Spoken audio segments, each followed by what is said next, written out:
Habang naglalakad ang pangkat nila papauwi sa baryo, nagtatanong naman si Danilo kay Mang Carpio ng, "Maestro, pwede ho bang malaman kung anong grupo yung nakalaban namin? Medyo hindi po kasi ako mapakali dahil sa kakaibang presensyang meron ng matandang yon." Wika ni Danilo sa maestro niya. Nang marinig ito ni Mang Carpio, bahagya namang binagalan ang pagtakbo ng kabayo nito. Saka sumagot ng, Ang nakita nyo mga iho ay ang pangkat ni Waring Tabas. Siya ang namumuno sa baryong yon. Isa siyang manggagamot na huwad. Dahil bukod sa naniningil siya ng mataas na halaga sa mga ginamot niya, may tribo din siyang inalagaan na puro mga aswang ang nakatira. Kaya hinila ko na kayo doon dahil baka magkainitan pa kayo. Doon sa grupong yon, mahirap na. Kakagaling pa natin sa digmaan. sagot naman ni Mang Carpio sa kanila. Pero Manong, sino naman ho yung magmaestrong nagwawagi nung unang laban? Kasama ba sila sa grupong yon? Sabat naman ni Nuli dito. Hindi. Taga-kabilang baryo sila subalit. Kapag nagtipon-tipon ang mga antingero doon, hindi mawawala ang dalawa na yon. Bilisan na natin ang paglalakbay. Mag-aanda pa tayo ng hapunan. Wika naman ni Mang Carpio sa kanila. At nang makarating na sila sa baryong tinitirhan nila, malayo pa lang, kitang-kita na nila ang bahay na kanilang tinutuluyan. Subalit habang papalapit sila ng papalapit sa kanilang bahay, meron naman silang nasisipat na isang lalaking pamilyar sa kanila na naglalakad pa sa lubong sa kanilang dinaraanan. Ito yung nahuli nilang nagnakaw sana sa mga manok nila. Alam ni Danilo na galing ito sa kanilang bahay dahil alam nilang walang ibang lagusan ang daanang yon kundi sa kanilang pamamahay. Ang ipinagtataka nila dito, wala naman yung dalang kahit anong bagay. Nang makalapit na sila sa taong yon, agaran naman ang pagkumpronta ni Danilo rito. Ginoo, maaari bang malaman kung saan ka nanggaling? Ba't ka duman dito? Siguro nanggaling ka sa bahay namin or? Wika ni Danilo sa lalaking yon. Subalit biglang nag-init ang ulo niya nang sinagot siya nito ng hindi maganda. Ano bang pakialam mo? Lupa niyo ba tong dinaraanan ko? Kaya't kahit nanakawin ko lahat ng mga ari-arian niyo, gagawin ko. Sagot ng lalaking yun kay Danilo. Dahil sa mga inasal nito kay Danilo, bigla naman itong tumalon sa kabayo habang kwinilyuhan ang lalaki sa dibdib. Puta mo! Nananadya ka ba? Hoy, kapag di ka magtinos sa mga sinasagot mo, baka balatan kita dito ng buhay. Wika ni Danilo sa lalaki. Kaagad naman siyang napatigil nang sitahin siya ni Mang Carpio. Hoy Danilo, ano ba? Tama na yan. Alam mo naman ang ugali ng taong yan. Hayaan mo na. Wika ni Mang Carpio. Binitawan naman ni Danilo ang lalaki sa pagkakahawak dito. At nagwiwika ng, Isa pa Mano, kapag nahuli pa kitang pumasok sa bahay namin, pasensyahan na lang tayo. wika ni Danilo sa lalaki sabay angkas sa kabayo. Sinuli naman at ng mga kasama niya. Tahimik lang naman sila dahil alam nilang galit na si Danilo. Subalit nangalit na sila para magpatuloy sa paglalakbay papauwi. Laking gulat nila nang meron silang maramdamang hindi kaaya-ayang presensya sa paligid. Dahil ang presensyang nadama nilang lahat, aura ng isang aswang. Paglingon nilang lahat sa likuran para tingnan ang lalaki, nakita nilang 3 ang bilang ng lalaking nakasagutan nila Danilo at 2 babaeng matandang aswang ang pang-5. Sabog-sabog ang mga buhok nito habang nakatuwad sa gitna ng daanan. Nang akmang susugod na ang mga ito sa kanilang pangkat, bigla namang natigilan sila nuli nang magwika si Manong Carpio sa mga aswang ng, Luhod, luhod. Lumuhod kayo. Kung ayaw niyong ibaon ko kayo sa kinatatayuan niyo. wika ni Mang Carpio sa 5 aswang. Nang marinig ito ng 5 aswang, takang-taka naman sinuli nang sinunod ng mga ito ang utos ni Mang Carpio. Yan ang abilidad ng kaibigan ko, Noli. Kaya't pagmasdan mo ang gagawin nito upang masilayan mo ang mga mahikang ginagamit nito. Matapos lumuhod ang mga aswang, dali-dali naman itong ginabayan ni Mang Carpio papunta sa loob ng bakod ng bahay nila Mang Carpio. Pagkarating nilang lahat sa bahay, kagad naman silang bumaba sa mga kabayo. Habang pinagmasdan ang ginagawa ni Mang Carpio sa 5 aswang.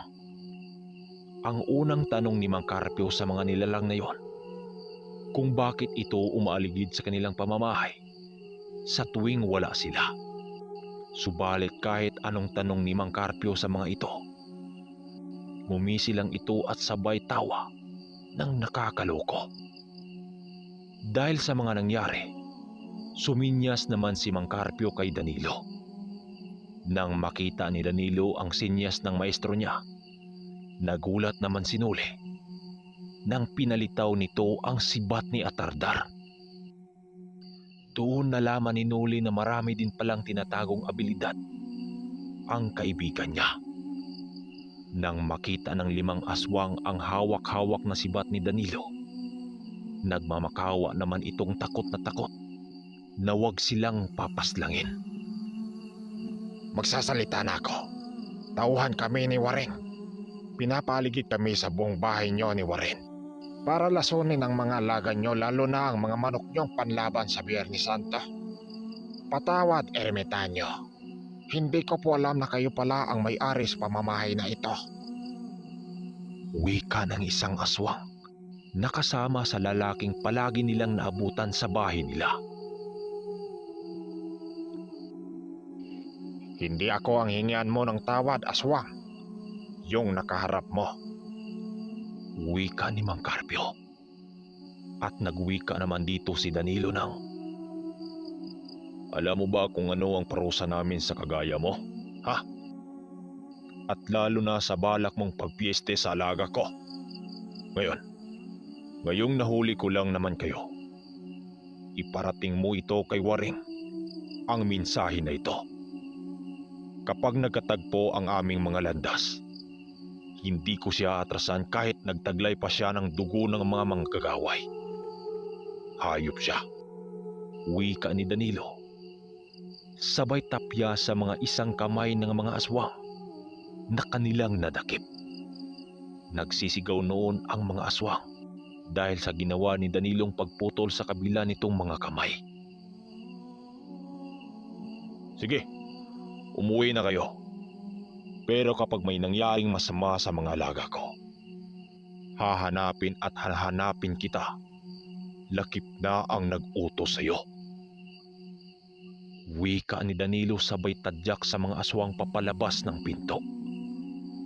Nang sinabi yun ni Danilo, kagad namang umalis si Noli sa pagbabantay sa pinto para palabasin ang mga aswang. Mabutit yan lang ang natanggap niyong parusa. Hindi kayo pinaslang. Wika ni Noli sa mga aswang na papalabas. Paglabas ng mga ito sa pamamahay ni Danilo, ang iba, nag-aanyong malaking aso habang ang iba naman, nag-aanyong baboy ramo habang tumakbo ng napakabilis papasok sa kagubatan. Matapos ang pangyayaring yon, kaagad naman silang nag-usap-usap ukol sa gagawin nila ng gabing yon. Alam kasi nilang dahil sa ginawa ni Danilo. Maaaring babalikan sila ng gabunan nito kung sakaling maghihiganti ito sa kanila. Pero ayon kay Manong Duming, nararapat lamang sa mga yon ang ginawa niyang parusa dahil mga alaga din niya ang nalagay sa alanganin. Nang mismong gabi din na yon, habang nag-inuman sila sa balkonahe ng bahay nila Danilo, nagsasagawa naman ng ritual ang dalawang matanda upang matukoy kung anong lahi na pabilang ang mga aswang na yon. Kailangan kasi nilang alamin yon dahil sa bawat uri ng mga aswang, iba-iba ang antas ng lakas ng mga gabunan nito. Nang matapos na silang mag-inuman ng mga oras na yon, kagad din naman silang nagpakawala ng mga usal upang magsisilbing bantay sa kanilang pagtulog ng gabing yon. Tinawag na rin ni Manong Duming ang kanyang alagang dalupahaw na isang dambuhalang ibon para magbantay din sa labas ng bahay nila Carpio. Halos mag-alas 12 na kasi yun ng gabi, kaya't nakaramdam na sila ng pareho ng antok. Kinabukasan, araw na ngayon ng Biyernes Santo. Maigi na nga silang naghahanda para pagsapit ng alas 12 ng gabi dahil kakalasin nila sa kanilang katawan ang lahat nilang gamit maging ang mga medalyon upang kargahan ito. Kung hindi nyo na itatanong, kapag araw ng Biyernes Santo, ang lahat na may aral sa kanan o kaliwa, magdidibusyon ito at kalasin sa katawan upang kargahan ng karagdagang lakas ang mga agimat at mutya. Maging ang mga mambabarang at mangkukulam, ganon din ang gagawin. Ito yung kauna-unahang makasama sinuli sa mga antingerong may mano-manong karga sa mga katawan. Itong sinuli kasi, nakadepende ang lahat niyang mga gamit sa kanyang isipan dahil na rin sa gabay niya. Nang sumapit na ang tanghali ng Biyernes Santo, nakaredy na nga lahat ang mga gamitin nila para sa pagsapit ng alas 12 ng gabi. Nag-inuman na nga sila ng tuba dahil inantay na lang nila ang pagsapit ng hating gabi. Tutungo sila sa gitna ng kagubatan. Habang nag-inuman sila nuli, hindi na siya mapakali. Manong, sasama pa ba ako? Medyo delikado kasi ang gagawin natin eh. Patay ang Panginoon ngayon.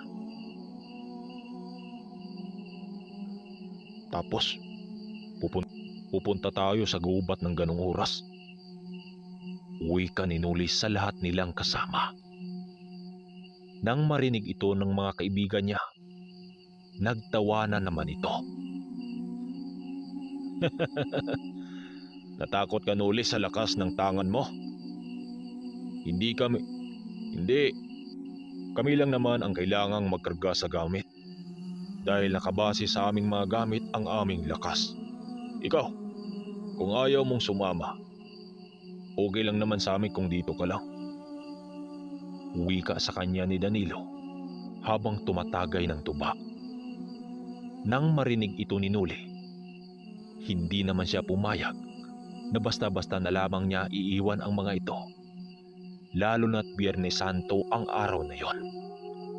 Dahil nasabi sa kanya ni Manong Duming na sa tuwing nagkakarga sila ng mga karagdagang lakas doon sa mga medalyon nilang tangan, nagkakaroon sila ng subukan laban sa mga engkantong itim. Nang sumapit na nga ang alas 11:30 ng gabi, kasalukuyan na nga silang naglalakbay papuntang gubat. Hindi na sila nagdala ng mga kabayong sasakyan dahil masyadong gubat ang pupuntahan nila. Pagkarating nila sa buka ng gubat, napansin nilang lahat na tahimik ang paligid. Nakapansin na rin si Nuli ng kakaibang nangyari sa kanyang sarili dahil mayroong usal na bigla na lang lilitaw sa kanyang isipan.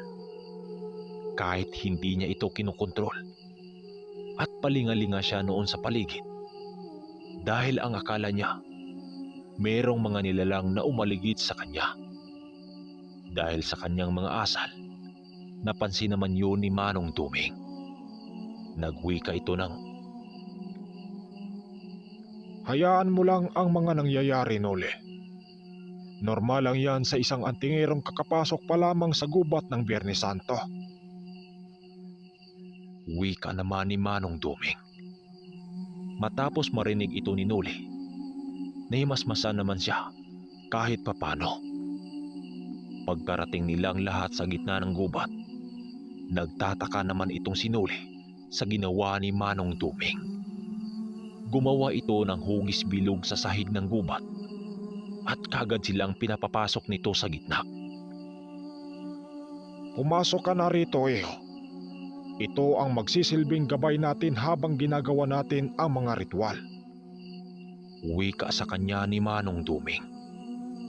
Ang tatlo naman nilang kasama na si Lando Buning at Lidyo, binalutan ito ng 2 ermitanyo ng bakod at puter sa katawan laban sa mga nilang na maaring gumalaw sa mga normal na tao kagaya ng tatlo nilang kasama. Ginawa ng ermitanyo ang bilog na yon sa sahig ng gubat upang hingiin ang basbas ng mga malalakas na engkantong nakatira doon na sila'y protektahan.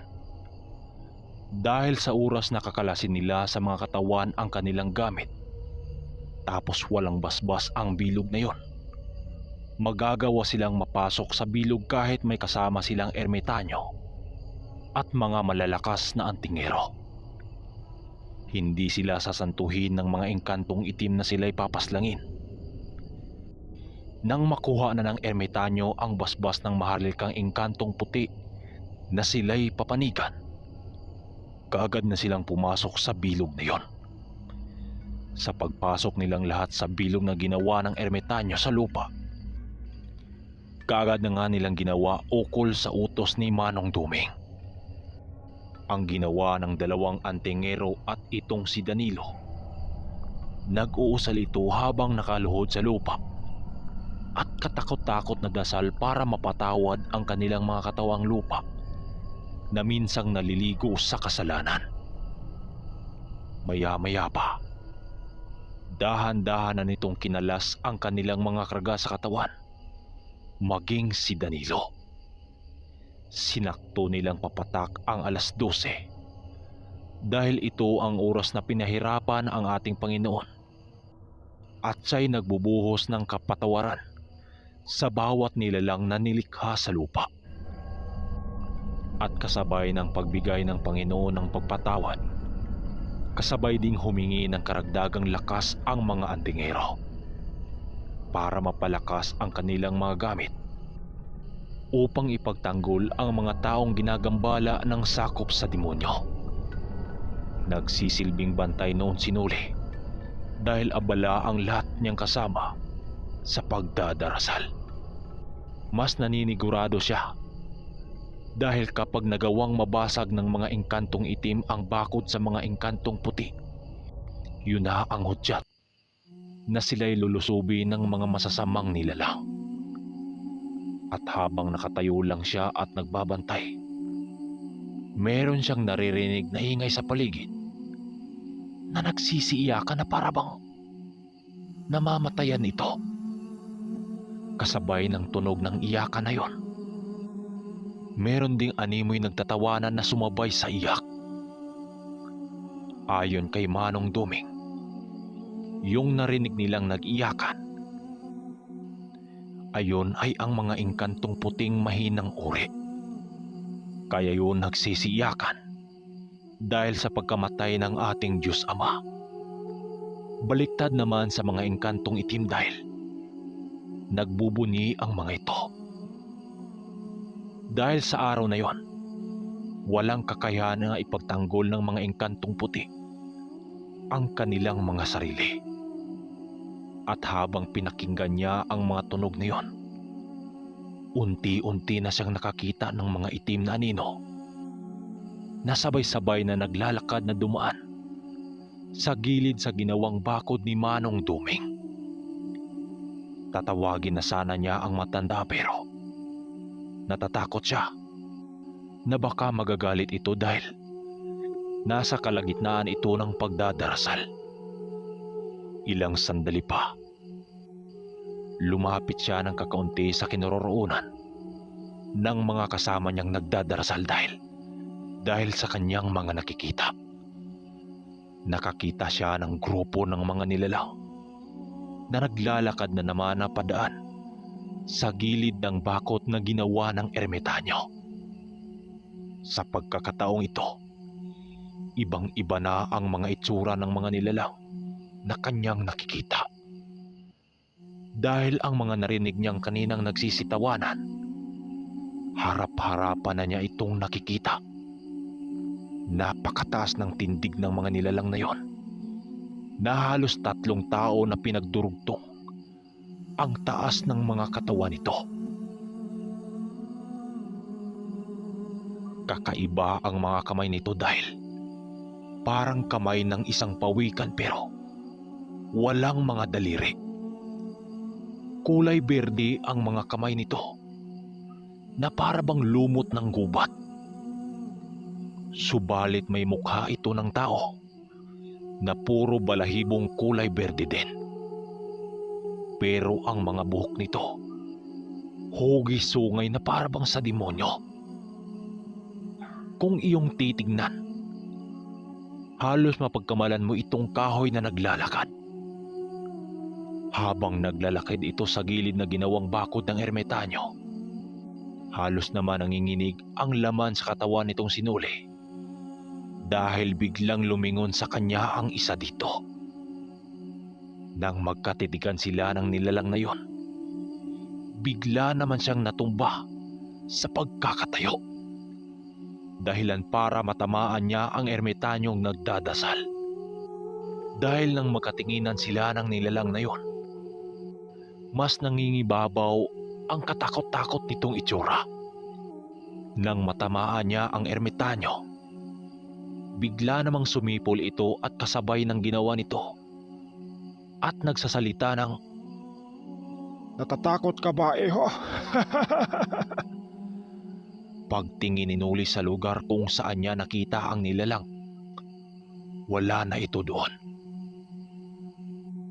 Bumalik ang ermitanyo sa ginagawa nitong pagdarasal, kaya't mag-isa na naman siyang nagbabantay. Ilang sandali pa, meron naman siyang nakikitang mga nilalang na naglalakad, subalit ibang-iba sa kaninang nakikita niya. Merong aninong naglalakad na para bang may buhat-buhat na itong kabaong. Ang iba naman, habang naglalakad, animoy sumasayaw-sayaw ito sa hangin. Talagang pinaglalaruan siya. Pero mas lalo siyang natakot nang makakita siya ng grupo ng mga kabayong may ulo ng tao. Naglalakad ang mga ito na nakasunod sa dumaan kanina. Ang akala niya, yun na ang huling nilalang niyang makikita pero nagkakamali siya. Dahil nung akmang upo na siya para pakinggan ang ginagawa ng kasama niya, bigla siyang natigilan ng tumunog ang isang buong puno ng kawayan. Paglingon niya kung saan ang gagaling ang tunog, laking gulat niya nang merong nilalang na humawi sa katawan ng kawayan. Nakasing tangkad ng katawan ng puno ng buko. Dahil sa nakita nitong sinuli, bigla naman siyang napasigaw, dahilan para mapukaw ang atensyon ng lahat. Napapano ka, kaibigan? Wika ni Danilo habang nakatingin sa kanya. Itong sinuli naman, tanging pagturo na lang ng nguso niya sa mga nakikita niya. Nang makita ng lahat ang nakita niya, bigla namang tumayo ang 2 ermitanyo at nagwiwika ng, Akala ko napapano ka na. Loko kang bata ka. wika ni Mang Carpio. Paghawi ng nilalang na yun sa puno ng kawayan, doon nakita nitong sinuli ang kauna-unahang pagkakita nitong sinuli ng isang kapring dumaan sa mismong sasapa na yon. Maging ang 3 nilang kasama napatitig sa kapring naglalakad. Ang nakita nila ng gabing yon ay mayroong engkanto, diwata, mga aswang, tikbalang, kapre at mga lamang lupa, kagaya ng mga duwindi at mga bugsik. Ang mga bugsik nga pala, ito yung nilalang nakalintulad lang din sa duwende. Pero isa lang ang kapangyarihan nito. Kagaya ng kapag nagkasala ka sa kanila, isa lang ang sakit na ibabato nito sa'yo. Walang iba kundi kati-kati na may kasamang butlig-butlig na may halong hapdi. Diba? Hindi nyo maintindihan. Bugsik. Nakaupo noon silang lahat sa loob ng bilog na ginawa ni Manong Duming. Habang pinagmasdan ang mga nilalang na pagala-gala sa paligid. Hanggang sa makakita sila ng 15 mga nilalang na nakasuot ng balabal na kulay itim at nakabilo din ito ng itim na tela. Nasa 15 ang bilang ng mga ito na para bang may hinahanap. Na din ito nila Manong Duming. Bigla naman itong sumipol dahilan para magsitinginan sa kanila ang 15 nilalang. Nang paglingon ng mga ito sa kanilang kinaroroonan, agara naman ang pag-alis ng mga ito na para bang may iniiwasan. Dahil sa mga nakita nila, hindi naman maiwasang magtanong nitong sinuli ng, "Manong, ano yung mga nilalang na yon?" Tanong niya sa ermitanyo.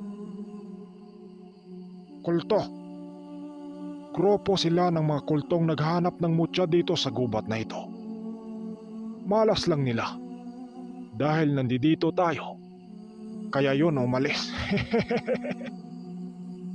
Wika naman ni Manong Duming na patawa-tawa.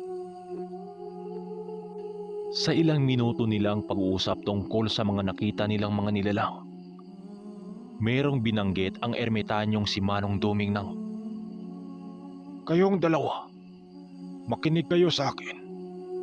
Dahil mahal na araw lang naman ngayon. Pagkakataon nyo na para makakuha ng karagdagang mga mutya dahil hindi pa lumipas ang alauna ng madaling araw. Hindi natin alam ang kapalaran ng ating mga buhay sa darating na mga panahon. Para mapaghandaan ang mga susunod nating digmaan, kunin nyo na ang 2 mutyang tinutukoy ko. wika ni Manong Duming nitong Sinuli at Danilo. Nang marinig ito ng dalawa, halos naman ito magsabay na sumagot ng, "Ho! Karagdagang mutya? Saan? Saan naman namin yan kunin, Manong?"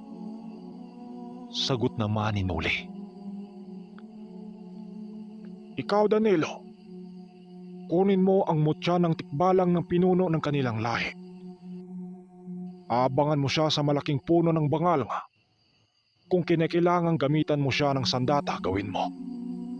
Pero wag mo siyang patayin.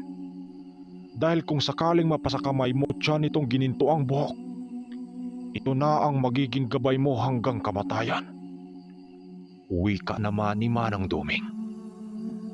Dagdag pa ng ermitanyo, para mas mapadaling makuha ang mutya nito, kailangang dalhin ni Danilo ang tikba sa bagingan dahil ito ang kanilang kahinaan. Mag-iingat ka, Danilo, sa gagawin mong hakbang. Huwag kang magpakita ng kahinaan sa mga nilalang na yan. Dahil kapag naamoy kang may takot sa katawan, siguradong gulpi ang aabutin mo nito at maaring ikakamatay mo pa. Ikaw naman, Uli, abangan mo ang kapring dumaan kanina sa sapa. Kailangan mong makipagduelo rito bago mo makuha ang mutya nito. At kapag nakita ng nilalang na ito na karapat-dapat kang mangangalaga sa mutya, ibibigay ito sa iyo ng walang kahirap-hirap. Nang marinig ito ng 2 antingero, maigi naman silang naghahanda. Dahil 30 minutos na lang, lilipas na ang 12:00 ng gabi. hanggang sa magsalita itong sinuli ng, "Ano? Yung mutya ng tikbalang na lang kaya yung sakin? Mukhang di ko yata kakayanin yung kapre. Sobrang laki nun eh." Nang marinig ito ng ermitanyo, nagalit naman itong nagsalita ng, Ha? Baliw ka ba? Gusto mo bang ipahamak itong kaibigan mo? Ikaw ang may hawak ng espada ng Chirop. Kaya't kapag nakita ito ng katunggali mo, siguradong luluhod ito sa iyo. Sige na, kumilos na kayo. wika ng ermitanyo. Sabay silang tumakbo sa magkaibang direksyon. Sinuli tumungo sa sapang may mga kawayan na mayroong katabing puno ng duhat na napakalaki sa gitna ng kawayanan. Si Danilo naman, nag-aabang sa puno ng bangal nga na may mga bahaging sa ilalim ng bahagi nito. Sa pagdating ni Noli sa may kawayanang napakadilim, kaagad naman siyang nagpalipad hangin ng mga usal upang mabuksan niya ang pangatlong mata. Nang magawa na niya ito, napatingala naman siya sa tuktok ng duhat nang mayroong magsalita sa malaking busis ng, Anong ginagawa mo rito, Antingero? wika ng kapring nakahiga sa puno ng duhat habang nananabako. Sa pagkakataong ito, magamat takot na takot itong sinuli, pinili niyang tanggalin ang takot para sa kanyang sarili. Pumunta ako rito para utusan kang maging tagasunod ko. Wika ni Noli sabay palitaw sa kampila ni Arkanghel. Oh, ganun ba? Mukhang ang lakas naman yata ng loob mo, bata. Sige, pagbibigyan kita, alang-alang sa maestro mo. Wika ng kapre sabay talon sa malaking kahoy papunta sa harapan niya. Kaagad namang nailagan ni Noli ang sapak ng kapre, kaya't hindi siya natamaan nito. Maniwala kayo o sa hindi, pagtama ng kamao ng kapre sa sapang puno ng tubig, bahagya namang nawala ng tubig ang sapa, dahilan para maglikha ito ng malaking alon. Hindi nga siya natamaan ng sapak nito pero halos naman siya malunod dahil sa tubig na bumangga sa kanyang katawan. Nalublob na itong sinuli sa ilalim ng kuweba na puno ng tubig. Mabuti nga lang, binatak siya ng husto ng ermitanyo para tumagal sa ilalim ng tubig. Habang lumangoy siya papalabas ng kuwebang may tubig, ramdam naman niya ang pag-alog ng lupang tinatapakan ng nilalang. Hindi pa man siya nakarating sa dulo, laking gulat na lang niya nang merong malaking kamay na dumukot sa kanya pa ibabaw sa tubig. Partida, tagos sa lupa. Kaya't ang nangyari, animoy alimango itong sinuli na dinakip ng magsasaka sa ilalim ng lupa. Nang madakip siya nito, nagwika naman ang kapre ng, Hindi ka karapat dapat na maging pinuno ko. Wala kang kwenta. wika nito sabay hagis sa kanya sa puno ng duhat. Dahil batak na batak ang katawan niya sa pagsasanay. Nang makatayo siya, kaagad naman siyang nagpakawala ng atake sa kaharap niya. So mga kahermitanyo, so ito na.